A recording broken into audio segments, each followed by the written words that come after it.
We can probably all think of somebody whose rise spiritually was way beyond our expectations. Somebody who we just saw in the meeting or in the truth somewhere, who just went from strength to strength. Perhaps they helped other people. They might have even helped us. But we may have also seen someone like that, unfortunately, who fell. And of course that kind of thing can be deeply sad, especially on a smaller scale when we perhaps see it happening to ourselves, as sometimes we falter. So Solomon is a fascinating example and a particularly strong example of that phenomenon. He's a man, the magnitude of whose spiritual ascension, whose love for God, whose dedication were matched only by that of his decline. And that is the man, that is a fascinating man who we are going to consider in the next few days, God willing. Early on, Solomon faced extraordinary challenges. There were big expectations of him. He had to take on the kingship. That wasn't easy. But he also had to do something that even his father had not had to do, which was he was going to have to build this enormous, intricate temple of God, which, as we saw in our reading just then, it was his father's idea, but he was not allowed to do it because he had shed too much blood. And all the while, with those challenges ahead of him, on paper, he was too young. He was too inexperienced to do either of those things, to pull them off effectively. And he had these formidable enemies breathing down his neck very early on, who actually felt that he shouldn't be the king and that his brother Adonijah should be the one. So to deal with all that, Solomon would need to learn on a very practical level the power of God's wisdom and apply it to deal with all those things. He'd need to become a man of prayer. He'd need to become a master at teamwork. And I hope we're going to see that this afternoon. He was very clever around leveraging the skills of other people. He was going to need to learn to be a very generous man, and he, perhaps above all that, was going to need to become a very dedicated and hard-working individual. And he stands in the record as a staggering example of those things. He was a very dedicated man in those early stages of his life. And yet, we know the story, don't we? In time, he would find himself having to learn the hardest lesson of all. And that would be the sheer danger of losing focus on the truth, as he slowly but surely lost everything. And all the while looking like he was gaining everything. He was a very successful man on one level. So on one hand, you've got the story of Solomon's. It's a tricky story. It's difficult because on one hand, you've got this deeply inspirational man, and he should inspire us, brothers and sisters, and certainly I hope we see that today. He was incredible. He was absolutely incredible. But just a little, this story should scare us as well, because if he can fall, anybody can fall. And so we'll look to learn not just from his amazing strengths and the victories and all those great things, but also just a little from his equally, unfortunately, amazing mistakes that he made. So anyhow, first up this afternoon, what we're going to do is look, as you would expect, at the early years of Solomon in our first study, how David actually played this key role in his life as he groomed him for the kingship and for the temple project, as I call it. And we'll see that, unfortunately, he would have to, very early on, probably too early, he would have to draw on every ounce of that preparation as he was going to confront the rebellion that would come from Adonijah, Joab and Abiathar, particularly as they took him on and tried to wrestle the kingship from him. I thought first, before we look at that rebellion, which does feature pretty heavily in this talk, we'll just start with a little bit of background. We've got a story, haven't we? And our stories tend to start with our families. And in Solomon's case, the central features or the central individuals in his family were, of course, David and Bathsheba, his mother and father. So, you see them represented there on the screen. Of course, their relationship had these fairly dreadful origins. We know what happened there. But in due time, after the difficulty of losing their first child, they were blessed with Solomon, and he was, of course, prophesied or appointed to be David's successor. And so there was a time of joy around the birth of this particular young child. But let's face it, Solomon's family had issues, not the least of which was the fact that they were cursed. They were cursed because the father of that family, David, we know what he did with Bathsheba, and you might recall the words of Nathan the prophet, as he said, "The sword shall never depart from thine house." 2 Samuel 12 verse 10. The sword shall never depart from thine house. And it didn't. It didn't. And that curse, of course, was fulfilled in dreadful terms as there was this fourfold loss that David incurred. He lost a baby, of course, we talked about that. Amnon died after his sin with Tamar at the hands of Absalom. Absalom then, of course, dies at the hands of Joab, not a particularly nice individual either. We're going to see him a little tonight. And then Adonijah did pretty much the same as Absalom, incredibly. And we'll be looking at him a little later on. And so perhaps reflecting on some of how those older boys were turning out in the early years, we might imagine, and we don't know for sure, but we might imagine he was feeling perhaps a little unsuccessful.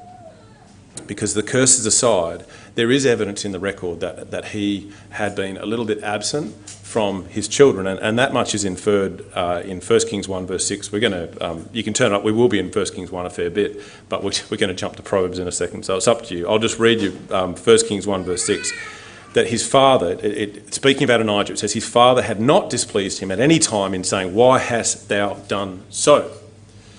And that is kind of the introduction to this whole dreadful story of 1 Kings 1, where we know what Adonijah did. He rebels and all these sorts of things. It was founded or was initiated by a boy who just hadn't really been given enough guidance by his father, is the inference. And perhaps we might sort of extrapolate that and say, well, that probably was a feature as to why Amnon was such a rotten kid, and Adonijah. So there was a few of them, wasn't there, that didn't turn out particularly well. Maybe they all kind of had this issue of David being a little absent. And so perhaps with those factors in mind, along with the sheer magnitude of the challenges that David knew Solomon would face, the temple, the kingship, etc., perhaps David and Bathsheba, reflecting on that, thought, well, no, we are going to invest heavily in the divine education of this boy Solomon. We know what he's got ahead of him. We are going to invest super heavily. And it was an education which I think laid the foundation for what we now call the book of Proverbs. So if you come across to Proverbs chapter 4, I did warn you we'll go to Proverbs. In Proverbs chapter 4, we see, we're not going to spend a lot of time in Proverbs, but I just want to look at this reference because it just gives us a feel for how David quite deliberately instructed his son in these divine things. Proverbs chapter 4 and verse 3. I'm going to refer to Proverbs a fair bit throughout the talks, just sort of, but we're not going to turn the Proverbs up necessarily. So if you like taking notes, you want to be pretty quick, because it takes so long to keep going back and forth to Proverbs. But what you do find with this story is that there's so many events where if you read what's going on and you reflect on what you know from the book of Proverbs, you just keep seeing the Proverbs kind of yell out at you as you read along. And we'll do a little bit of that. We'll just reference some of the Proverbs that possibly had their origins in the very events we are considering. But in terms of this reference, Proverbs 4 verse 3, it says this. So this is Solomon, of course, speaking or writing. "I was my father," that is David's son, "tender and only beloved in the sight of my mother," which of course was Bathsheba. "He taught me also and said to me, let thine heart retain my words, keep my commandments and live. Get wisdom, get understanding, forget it not, neither decline from the words of my mouth." So we know that much of the book of Proverbs, that's a really good reference to kind of underline it, but we know from other references in the book of Proverbs, it is a record of what Solomon's father taught him about how to live life. And we will see from what happens later in the record of his life that it was very, very effective. It was incredibly effective. Solomon was wise beyond his years at a young age. Now, had David changed his approach from those other boys? Maybe. I think probably yes, but it's hard to say for sure. But what we can say for sure is that Solomon's parents definitely immersed him in the Word of God. That is a definite. And that is why we have the book of Proverbs. It is founded on this effort that David and Bathsheba put into educating Solomon to get him ready for this challenging life that lay ahead of him. And it's not an easy thing to do, is it, brothers and sisters? There's children all around us, and getting God's principles to stick in their minds is not that easy. So we have Sunday school, we have youth group, where's Fraser? We have youth conference. Pretty topical. He's not putting his hand up, right? He's here somewhere. But we have a youth conference, right, every now and then. We do the readings on a more simple scale, on a more frequent scale. We do all these things to provide these repetitive reminders of God's principles to ourselves, to young people, to adults alike, as we go about daily life. And it can be quite difficult, and it can be, we're busy, but it can be difficult to do it, but we have to make the effort, because if we put the time in, of course, slowly but surely the principles start to stick, and it's just such an invaluable investment. We all know that, but it's just in those moments where we're tired and we don't want to do whatever that it gets tested, doesn't it? But David's preparations for Solomon actually went quite a long way beyond that sort of divine education, that foundation that he laid. Because some years later, with Solomon, so now Solomon's a little more grown up, still not king, David got the temple preparations underway. Now, you might recall the scene this is an artist representation of the threshing floor of Ornan the Jebusite. So you might recall the story. It's actually a really tragic story where David had been punished, and the people of Israel had been punished for this exercise of numbering the people of Israel. And on the back of that, David he was a fantastic leader. He finds a way through this tragic scene to actually flip it around and get the temple preparations underway. He says, look, let's put that behind us. This place here, the threshing floor of Ornan the Jebusite, we're going to build a temple here. Now, the temple, that wasn't when he came up with the idea, but this is where it starts to firm up. He says, we're going to get on with this temple project. We're going to get on with it, and this is where it will be built. We read about that in 1 Chronicles 22. If you come back there, that was, of course, our reading. Where on the back of that, those difficulties, David kind of stands up and he addresses everybody and gets them, it looks like he's trying to get them excited and inspired around this temple project. 1 Chronicles 22 verse 1, then David said, "This is the house of Yahweh Elohim, and this is the altar of the burnt offering of Israel." So there he says it. This is what we're going to do. This is where we're going to do it. And with that event commencing, there was immense work to do. And we read about that in verse 2. David commanded to gather together. So he gets straight into the planning. He commands to get together the strangers that were in the land of Israel. And he set masons to hew, wrought stones to build the house of God. And David prepared iron in abundance for the nails, for the doors of the gates, and for the joinings, and brass in abundance without weight. Also cedar trees in abundance, for the Zidonians and they of Tyre brought much cedar wood to David. So you might recall that, in fact, Hiram, who was his father's friend, who he'd worked with, he was behind the supply of some of those things, particularly the wood. So we'll see him come up again a little later. He played quite a big role in Solomon's life. So anyhow, David, He organised all these things. He got the labour together. He got some stone, iron, brass, a lot of the key materials he organised for the temple. He handed across the design for the temple, so Solomon didn't kind of have to worry about that, which he in turn was given, of course, by Almighty God, who was the mastermind behind the design of the temple. That's in 1 Chronicles 28. We won't turn it up. So he got the plans. And then just to kind of help him even more, David was, I guess, politically astute enough to know that he would need to ensure that the leadership and the senior people in the kingdom got behind his son. And so in various parts of this chapter he deals with that. But let's just read verse 17. It kind of sums it up. 1 Chronicles 22:17, David also commanded, so he commanded all the princes of Israel to help his son, Solomon, his son.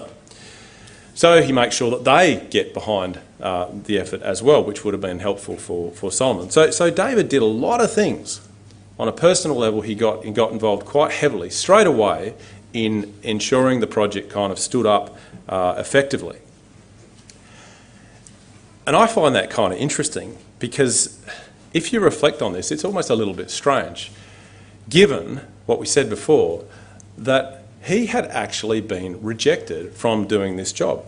The whole point was that Solomon was to lead the temple project, not David. It was Solomon who was going to do it. So what is going on here? What is David doing? And on one level, there's a very simple answer to this, and David actually, he answers the question himself in verse 5 of 1 Chronicles 22. He gives the exact reasons why he was doing this. He says, to Solomon, my son, Solomon, my son, is young and tender, and the house that is to be builded for Yahweh must be exceeding magnifical, of fame and of glory throughout all countries. I will therefore now make preparation for it. So David prepared abundantly before his death. So it was, why did he do it? Well, it was because he knew it was really difficult. This was going to be really, really difficult. Second thing, he knew openly Solomon was underqualified. This was theoretically too difficult for Solomon to pull off, so he wanted to help as much as he reasonably could before he died. And thirdly, he would not compromise on the quality of the project, because that would have made it a whole lot easier. If you sort of dropped the spec of the temple, well, it would have got a whole lot easier. But David says, that's not an option. We're not going to do that. And so piecing those three things together, he says, I've got to get involved and I've got to help out. He wanted an exceeding, it's a quaint term, isn't it? It's a bit of an old English term. We don't use it, but it's quite powerful, isn't it? Exceeding magnifical. That was the standard that the temple would be built to, and they would not compromise around that. And all those things are kind of logical. They make sense. So yeah, that makes sense. Now I understand why David was involved. But what I think is a little less logical is just how far David went, given the personal cost to him. You look at chapter 22, verse 14. Look at the language. There's a key phrase here in verse 14. He says, now behold, in my trouble I have prepared for the house of Yahweh 100,000 talents of gold, 1,000 talents of silver, and of brass and iron without weight, for it is in abundance. Timber also and stone have I prepared, and thou mayest add thereto. So he encourages everybody else to get involved as well. But let's reflect on him for a second. That phrase, in my trouble, I think that's one of the key phrases in the chapter. If you've got a King James like I've got, the marginal reference is interesting. I think it's really powerful. In my poverty, okay. He was not the super rich individual that his son was going to become. He wasn't anywhere near as wealthy as Solomon. And this is sort of the widow and the last mite principle. He gave everything within reason to this project. ESV says, with great pains he did this. It hurt. It really hurt David to go through this. He had to forgo a lot of things to make this happen. And aside from what that did for Solomon on a practical level, and obviously it did a lot because he got all these things together for him, it was so helpful. You know what, I think there was more to it than this. I think it did something far more powerful than give him materials and give him a design and give him leadership support, all those things, practical things. Because I think it showed to Solomon how incredibly important this was to his father. And I think that was more powerful than all those things. You know, we talk about leadership sometimes, brothers and sisters. And we talk about role modelling as part of that. Well, this is what that looks like. This is what good leadership looks like.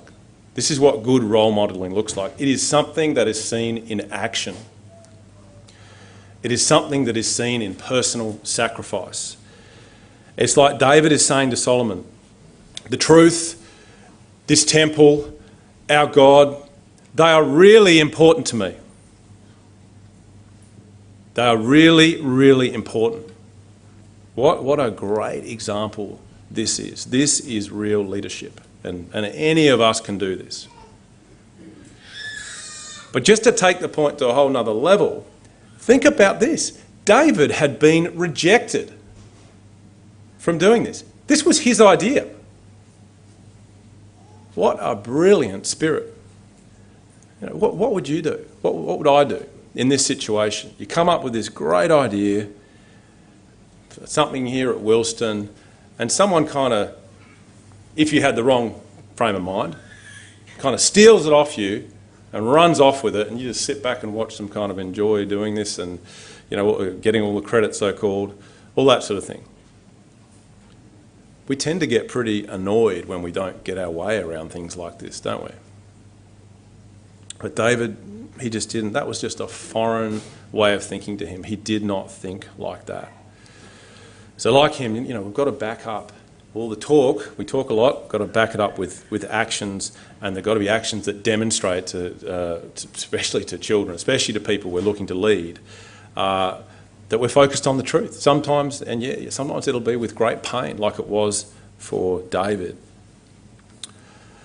So anyhow, having done all that preparation, David was pretty well positioned. If you go to verse 6, he was pretty well positioned to say what he says here,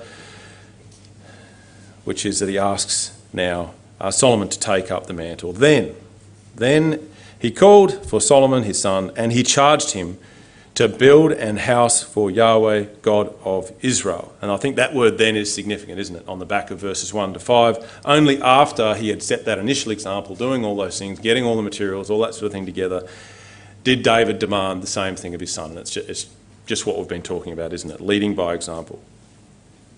And it was the son who he also made it clear about him at that time would go on to be his successor as king. Verse 10.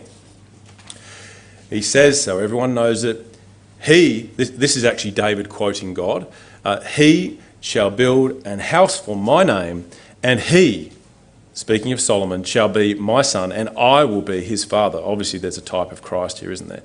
And I will establish the throne of his kingdom over Israel forever. So Solomon would be king. Very clear. Everybody heard it. But that is where the difficulties began, because not everybody felt that this was appropriate, that Solomon would be king. And whether these people were sort of ambivalent to David's perspective, whether they kind of ignored that, you know, supposedly God was behind this, maybe they convinced themselves that was a rumour. We don't know what on earth went through these people's head. But there were a group of people who felt absolutely that this was not right. Solomon should not be the king. And on the surface, when you look at some of the facts, you say, well, perhaps it makes sense. You see, Amnon was the firstborn. He was gone. He was dead. Absalom, the thirdborn, he was dead. Daniel, the secondborn, he's really absent from the record, so maybe he was dead. We don't know what happened with him, but he was right out of it, so you assume he was not suited for whatever reason. Adonijah was the fourth. He was the next in line, and whatever was going on with Daniel, Solomon was way, way behind Adonijah. There was no question. In the natural course of things, Adonijah was the front runner. So sometime after what we just looked at there in 1 Chronicles 22, things took a turn for the worst, because there was a plot brewing. Solomon's brother Adonijah just like Absalom before him, decided that he would be king. And we read about this in 1 Kings and at chapter 1. I did say we'd go there, so here we go. Adonijah, Joab, Abiathar, senior leaders in the kingdom, reflected on this appointment or the impending, it hadn't happened yet, the impending appointment of Solomon, and they just thought, this is just wrong. We need to stop this. And obviously Adonijah figured he'd be better at the role.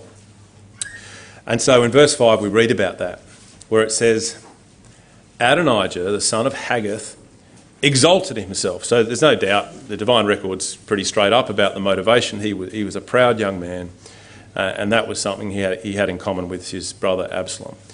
He said, I will be king. And he prepared him chariots and horsemen and 50 men to run before him. And then almost in brackets, I think, is verse 6. And his father, we've read this, I read this to you, his father had not displeased him at any time in saying, why hast thou done so? And he also was a very goodly man, and his mother bare him after Absalom. So look at the very deliberate connection the divine record is making to Absalom, right? They were peas in a pod, unfortunately for Adonijah. And so you see there on the screen, it would have looked something like this. Adonijah's riding high as the new king. He's got his entourage with him, with no less than the head of the military, pretty key person to have on board, Joab, plus Abiathar, the priest. It was formidable. Adonijah, he didn't have a lot of good characteristics, but he was good at planning, or someone in that crew was, because they were well prepared. And now with David close to death, and he was fading out as a leader, they figured it was the right time to strike. And we read about this in 1 Kings 1 verse 9. Adonijah slew sheep and oxen and fat cattle by the stone of Zoheleth, which is by Enrogel, and called all his brethren, the king's sons. It wasn't actually all, we'll see that in a second, but all the king's sons, as it were, and all the men of Judah, the king's servants. But Nathan the prophet and Benaiah, and it is Benaiah, by the way. I did a lot of research on this, so I'm going to say Benaiah, having said Benaiah all my life. I figured I better check it before I did a special effort, and it's Benaiah. And the mighty men at Cumberland, I said Benaiah when I did this, so I was wrong. And Solomon, his brother, he called not.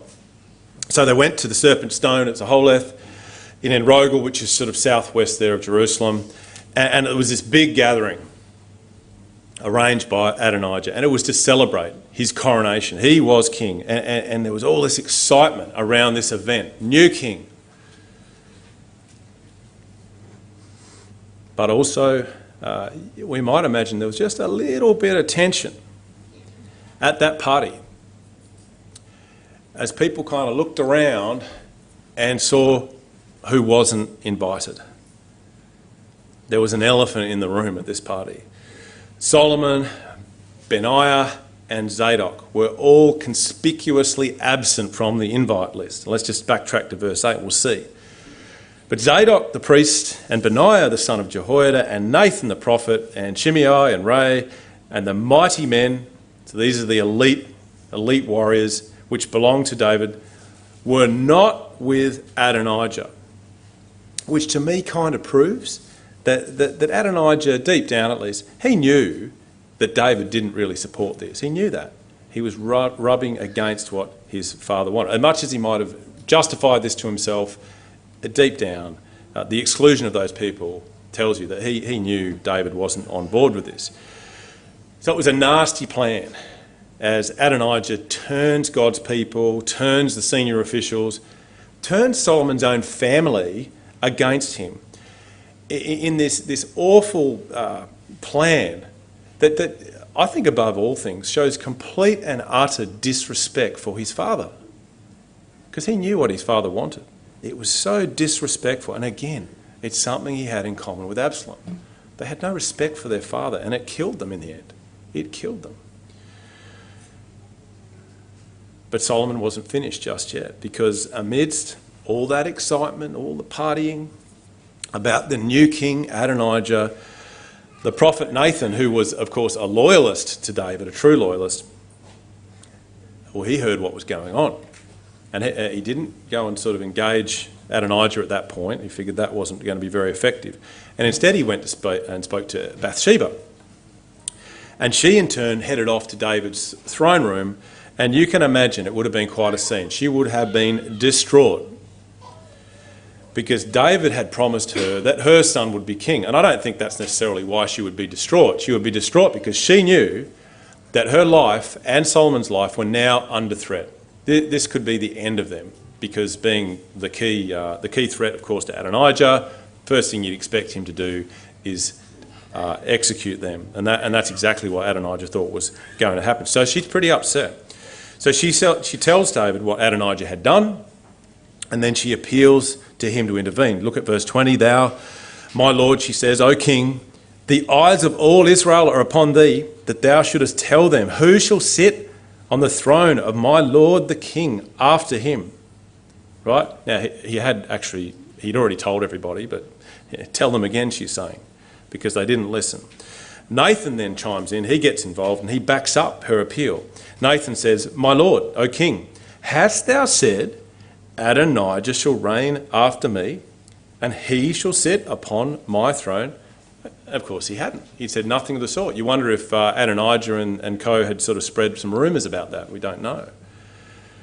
And David sort of sits back, and he takes it all in, and he reads the situation perfectly, and he responds very decisively. Verse 32, look at what he does. David says, he didn't have long to think about this either, but he says, Call me Zadok the priest, and Nathan the prophet, and Benaiah the son of Jehoiada. And they came before the king. The king also said unto them, Take with you the servants of your lord, and cause Solomon my son to ride upon mine own mule, and bring him down to Gihon. So there's a lot of deliberate symbolism and association that David is building here. This is the king. This is what all this is about, the mule and everything. And let Zadok the priest and Nathan the prophet anoint him their king over Israel, and blow ye with the trumpet, and say, God save King Solomon. Then ye shall come up after him, that he may come and sit upon my throne, for he shall be king in my stead.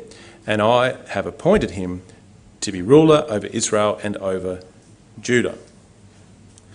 And so that is exactly what they did. So Solomon is anointed king, and now, of course, we have two kings.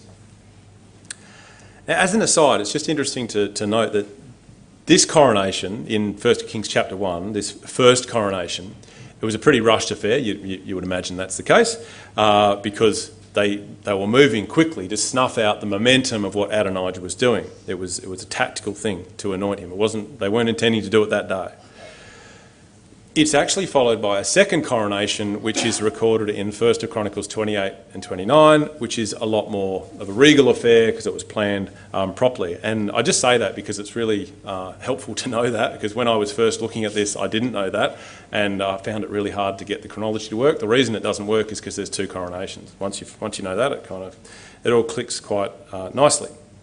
Anyhow, along with that first coronation came this loud, enormous celebration and noise. So loud, in fact, that it resonated across to the party of Adonijah. And it didn't go down very well. You look at verse 41. And Adonijah and all the guests that were with him heard it as they made an end of eating. So they're just finishing their dinner. And when Joab heard the sound of the trumpet, he said, Wherefore is this noise of the city being in an uproar? So Joab was not very happy. Joab was a control freak. I can imagine him kind of grumbling to himself, Who said they could do this? I didn't authorise it. And we read on in verse 42 that while he yet spake, behold, Jonathan the son of Abiathar, so Abiathar stupidly got his children involved. Well, he comes along, and Adonijah says to him, Come in, for thou art a valiant man, and bringest good tidings. And Jonathan answered and said to Adonijah, Verily, our Lord King David has made Solomon king. And so as much as Joab was a control freak, Adonijah was delusional. He thought all this noise, it must be something good. Maybe they're having a party over there for me. But he didn't think it for very long, because we see in verse 43 he found out what was really going on. And once he and all the people there heard what was happening, how David had essentially called their bluff, which is what he'd done, how much trouble they were in, because they were in big trouble. They all sort of slinked off and disappeared, quick smart. Verse 49, we see that happen. And all the guests that were with Adonijah were afraid and rose up and went every man his way. And Adonijah feared because of Solomon and arose and went and caught hold of the horns of the altar. So you see the shallowness of Adonijah's relationships? His friends were fair weather friends. Really weak sort of relationships he had built. And so despite all the clever planning, and it was pretty clever, it was a terrible outcome for Adonijah. He had been outmaneuvered essentially by David. And so he runs to the horns of the altar, he grabs a hold of them, and this was, of course, a public appeal for the mercy of Solomon, because he knew that Solomon could have his head for this, reasonably. It's interesting, isn't it, when you reflect on what happened here, and sometimes you reflect on our plans sometimes, there's this inevitability about plans we make, even innocently, accidentally, that are opposed to what God wants. In the long run, they just will not work. They will not work. And this was never going to work. This was not in God's plan. And so Adonijah, the whole thing, this beautifully planned and executed effort just fell to pieces because God was not involved in it. So anyhow, Solomon then, of course, he hears what's happened. He hears that it worked, the rebellion fell to pieces. And now, for the first time really in the record, we are going to see Solomon stand up because he is the king now. David's got to step back. He's got to let go of the reins appropriately. That's what he needed to do. And Solomon is going to have to make some decisions of his own. And it was difficult. This was a difficult situation. You imagine, this is his brother. This is his brother, half-brother, yeah, but it's his brother. And we see what he did. This is just, read this carefully. I'll try and read it carefully to you. Just look at how he reacts. Look at the things he says to deal with this tricky situation. First Kings 1 and at verse 51. And it was told Solomon, saying, Behold, Adonijah feareth King Solomon. So that's good news. For lo, he has caught hold of the horns of the altar, saying, Let King Solomon swear unto me this day that he will not slay his servant with the sword. And Solomon said, so now he sort of conveys a message by the person who goes and sort of picks up Adonijah from the altar. He gives him this message. If he will show himself a worthy man, there shall not an hair of him fall to the earth. But if wickedness shall be found in him, he shall die. And that is the ultimatum that was taken to Adonijah. He had a little time to think about that as he then travelled from the altar to King Solomon to meet him. So Solomon sent, verse 53, and they brought him down from the altar, and he came and bowed himself to King Solomon. And Solomon said to him 4 words, Go to thine house. And off he goes. He'd already given him the background around if you play up, you'll die. If you don't, you won't. And so he just brings him face to face, says, Go to thine house. Now, so he doesn't say much, right? But I think if you examine carefully what Solomon did here, it's quite fascinating. This is a brilliant man. This is a man who has had his head in his Bible as a child. He's wise beyond his years. There are 3 things that strike me about what he does here that I find interesting and impressive. First thing, they're all pretty simple. He communicated with his older brother, his older, somewhat intimidating, not very nice brother, Adonijah, face to face. That showed courage and confidence. And aside from that, it was just the right thing to do. We don't have tough conversations on email or a forum or behind the back, which is even worse. We do it to the face or we don't do it. Matthew 18, we know about that. But it's difficult. That's why we don't like doing it. Solomon got that right. Second thing he did was he was able to control himself. Imagine the temptation, the natural urge to exact revenge, to go tit for tat at this point. Solomon knew exactly what Adonijah would have done to him if it was flipped around. He was dead. He knew that. Bathsheba knew that. But he didn't reciprocate. And so he shows not only self-control, but he shows this remarkable bias towards mercy, which is something, of course, he had in common with his father, David. And then finally, notice how sparingly he speaks. 4 words. Now, I think that's kind of a challenging benchmark to match, but he doesn't say much.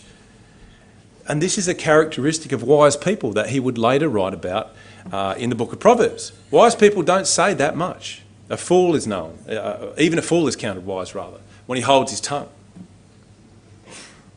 The more we say in tense moments, often the more we can accidentally do damage. So that's how he operated. He outlines these simple consequences, and then he just left it up to Adonijah. That was that. Finished. And then after these events, things kind of stabilised for a while for Solomon. He was king now, of course. His second, more formal coronation took place. And at that, interestingly, David, again, he makes this point. If you read the record of 1 Chronicles 28 and 29, he makes the point, and I'll read these quotes to you, that this is the king. And all the sons were there. All the kids were there. So Adonijah was there. Just in case anyone's forgotten, he says, 1 Chronicles 28, verse 5, of all my sons, for Yahweh has given me many sons, he has chosen Solomon to sit upon my throne. Chapter 29, verse 1, furthermore, David the king said to the congregation, Solomon, my son, whom alone God has chosen, is yet young and tender. Okay, so he's at pains to just re-emphasise Solomon is king, okay, no more rebellions. But unfortunately, Adonijah and his supporters didn't listen again. Because after this, David passes away, and that perhaps was the catalyst with that, I suppose that power broker out of the picture who was on Solomon's side. They figured that was a good catalyst for one more shot at the kingdom. So with David gone, Adonijah makes this approach. Completely different tactics this time, you'll note. Last time it was out there, it was fast, it was sort of a blitzkrieg approach. Totally different this time. And so what he does is he goes up to Bathsheba, who's now fairly elderly and vulnerable, and he figures he can pull something off by manipulating her. And again, you can imagine this would have been a tense scene as well. Look at the history between these two. Bathsheba probably wasn't a big fan of Adonijah, and was probably pretty scared of him. He was a scary individual. But he comes along and he talks to her. And the record of that is 1 Kings chapter 2 and at verse 13. And this is what he did. He said, Adonijah, the son of Haggith, came to Bathsheba, the mother of Solomon. And she said, comest thou peaceably? Fair question, given who he was and what his history was. And he said, oh, yes, peaceably. He said, moreover, I have somewhat to say to thee. And she said, say on. And he said, thou knowest that the kingdom was mine. So there's that delusional side again. And that all Israel set their faces on me. Everybody wanted me to be king, not Solomon. That I should reign. Howbeit, the kingdom is turned about and is become my brother's. He won't even use his name. For it was his from Yahweh. Mate, what a crazy thing to say. It's like, oh, rats. If it wasn't for God, I'd be king. Oh, it's a technicality. Now, this visit, it was anything but peaceable. This was a deadly proposition, grounded in deceit, in flattery, and in manipulation. He was appealing to the compassionate side of Bathsheba. Look at verse 15. He said, I've just read 15, but read 16. Now I ask thee, one petition, just one thing. Deny me not. And she said to him, say on. And he said, speak, I pray thee, to Solomon the king, for he will not say to to thee, nay, that he will give me Abishag the Shunammite to wife. So he won't go face to face. He hides behind Bathsheba. And far from being peaceful, this whole thing was charged with political symbolism because by what he's trying to do is take the former carer of David, which is Abishag, and use that to create another pretext to show that he was the king. Look, I've got Abishag now. I should be king. And he was going to use this to launch a second rebellion. And whether you think it's because people read this differently, you might think it's because Bathsheba was naive, or on the other hand, you might think she was actually the complete opposite and she was switched on and she knew exactly where this was going to end for Adonijah, and she thought, well, I might as well get it over with. Whichever you think, Bathsheba complies. She does exactly what he says.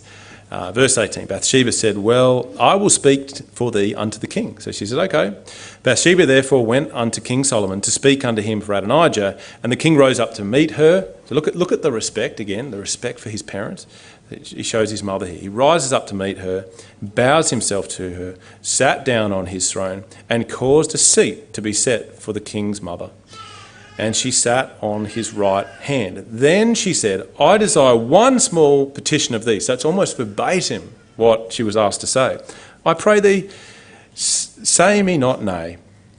And the king said unto her, ask on, my mother, for I will not say to thee nay, but he would.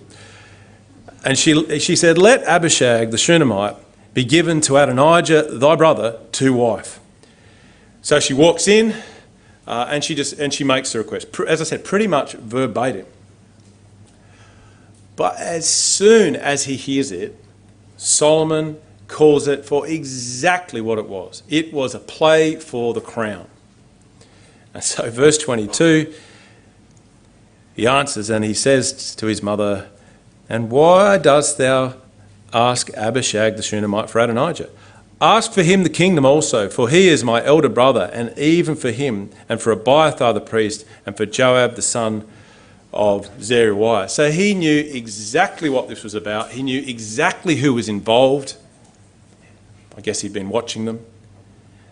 He knew everything that was going on here, from a very brief question that was asked by Bathsheba.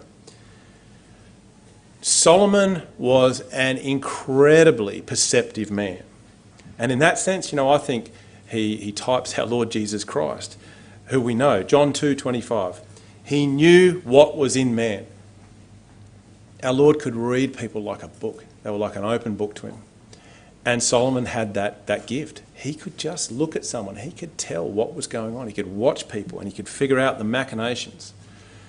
And so he knew exactly what was going on. We go on to read in verse 23, then King Solomon sware by Yahweh, saying, God do so to me, and more also, if Adonijah has not spoken this word against his own life. Now therefore, as Yahweh liveth, which has established me, and set me on the throne of David, my father, and who has made me an house, as he promised, Adonijah shall be put to death this day. So that ability to read people it works its way through here. And Solomon shows another fantastic leadership quality sometimes, which was his ability to be decisive. When he needed to be decisive, he could be very decisive, just like his father. He would later write in Ecclesiastes chapter 10 and verse 11. I'll read from the ASV. If the serpent bites before it is charmed, then there is no advantage to the charmer. There is a time for mercy, but sometimes if evil prevails, there is a time for decisive action. Procrastination can be deadly in some contexts. We shouldn't tolerate sin indefinitely. And Solomon knew that. And so he did act. And Adonijah would receive a visit. Yeah, just imagine it. Think about it. Sort of, he's sitting there at home maybe, or in his office or whatever they had back then. Just imagine the scene. I reckon he would have been sitting there. He set all this up. Bathsheba's gone off. Perfect. She fell for the whole thing. Hook, line and sinker. Perfect. And he is feeling good. Remember, he's delusional, right? This is definitely going to work. And he's waiting for a knock at the door. And he is going to be greeted. He can't wait. He's going to be greeted by the beautiful Abishag. She is his ticket to the throne. Finally, he's going to get what he deserves. And he is going to get what he deserves. And the knock came. The knock did come. Yeah. But it was sort of I won't do it. I don't want to knock the lectern on. But I reckon it would have been a pretty deep, hard thud. You might have thought, oh, it's a bit funny. It's a pretty hard knock for Abishag.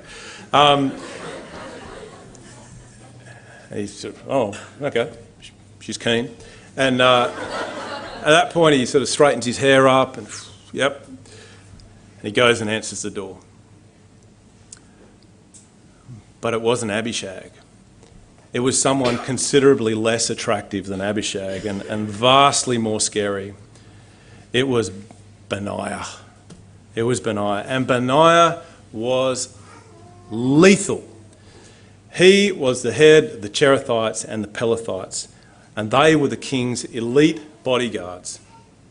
In today's terms, Benaiah was like the head. He was the top dog in the SAS. He was deadly, deadly.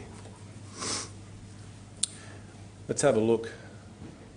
Look at this quote on the screen. This is what it says about him.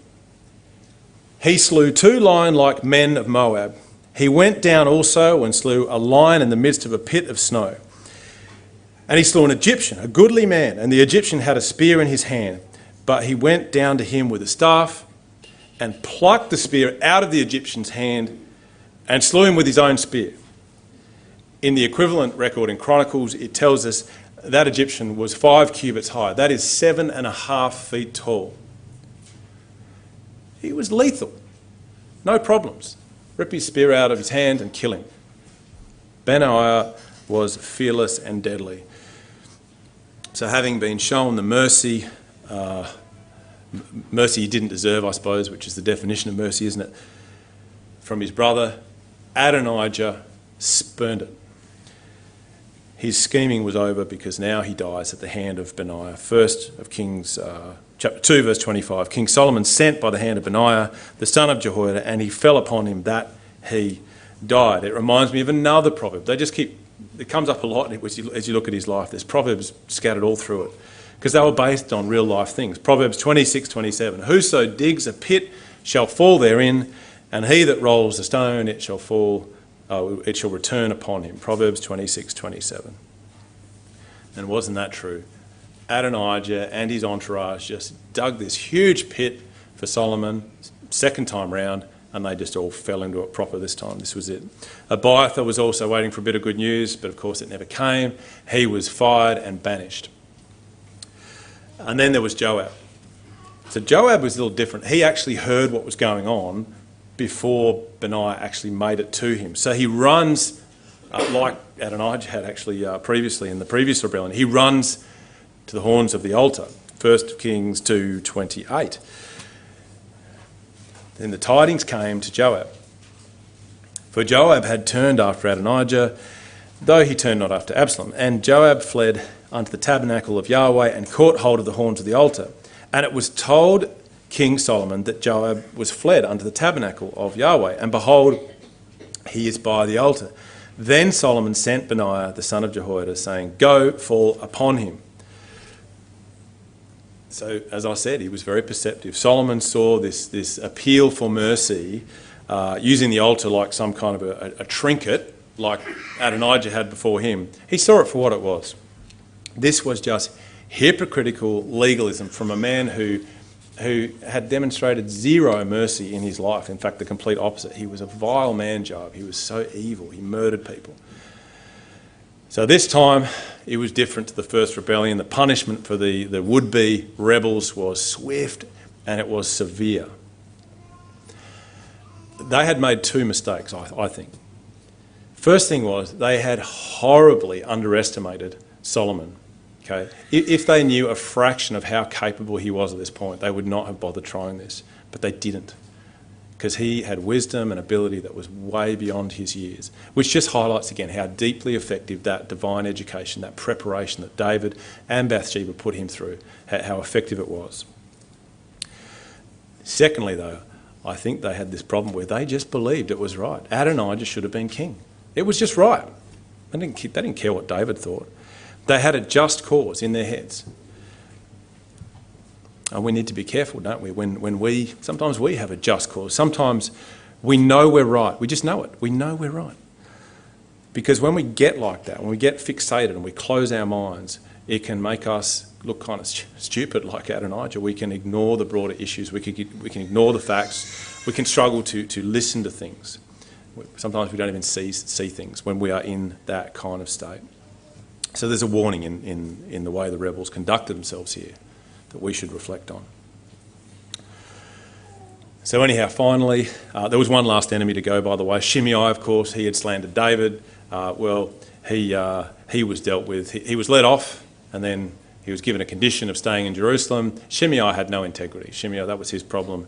And so he couldn't help himself. He runs off at some point, and that was the end of him. So all the enemies were gone at this point, and Solomon took control. 1 Kings 2, verse 46. The kingdom was established in the hand of Solomon. Take away the dross from the silver, and the smith has material for a vessel. Take away the wicked from the presence of the king, and his throne will be established. Proverbs 25, verses 4 and 5.